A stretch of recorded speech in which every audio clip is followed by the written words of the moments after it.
Hello, CPAC. It's great to be here with so many friends.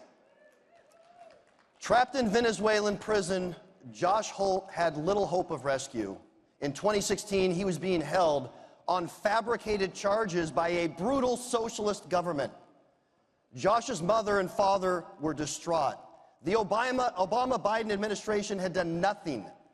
As his hometown mayor in Riverton, Utah, I too felt discouraged over the years, wondering, pleading really for someone in Washington, D.C. to show that they cared. And then came President Trump. He cared about Josh. He knew about Josh's situation and had directed America's best negotiators to work on the case. Although it was difficult, Trump never gave up. And after 2 long years in prison, Trump secured Josh's release.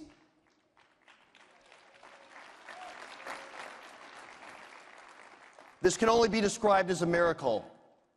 We really need leaders today who care about everyday Americans. We need leaders who will use the full might and power of our country to defend our citizens. We need a leader back in the White House who will put America first. Like Josh and his family, everyday Americans are now suffering from a government, not a foreign government, but tragically from our own. The weaponization of federal agencies against us. Tens of thousands of pages of new regulation each year by unelected bureaucrats that cripple business and criminalize routine behavior.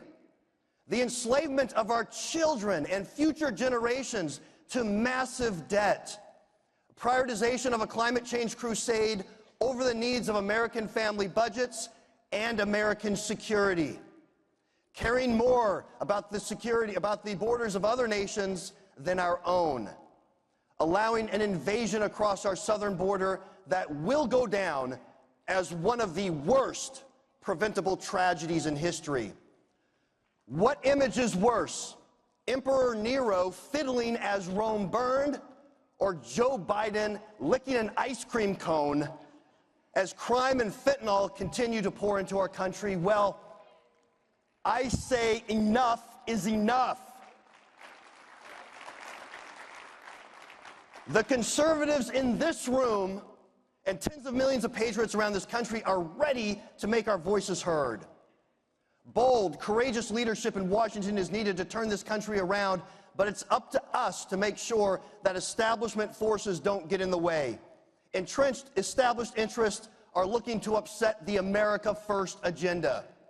Recently, Mitch McConnell, Mitt Romney, and others teamed up with Democrats to betray our need to secure our own border. Please, spare me about the speeches how McConnell is just playing the long game or how Romney is some grand negotiator. I've heard that too long from too many people who ended up compromising our spending of more of our money on liberal priorities. Conservative Americans have a choice in the months ahead. Are we going to allow so-called conservatives to continue their America Last policies? I say no. Will we continue to allow our elected representatives to masquerade as conservatives, but vote the interest of liberals? I say no. Will conservative leadership be allowed to continue to throw their own party's voters under the bus? I say no. It's been said that Americans used to roar like lions for liberty, but now we bleat like sheep for security.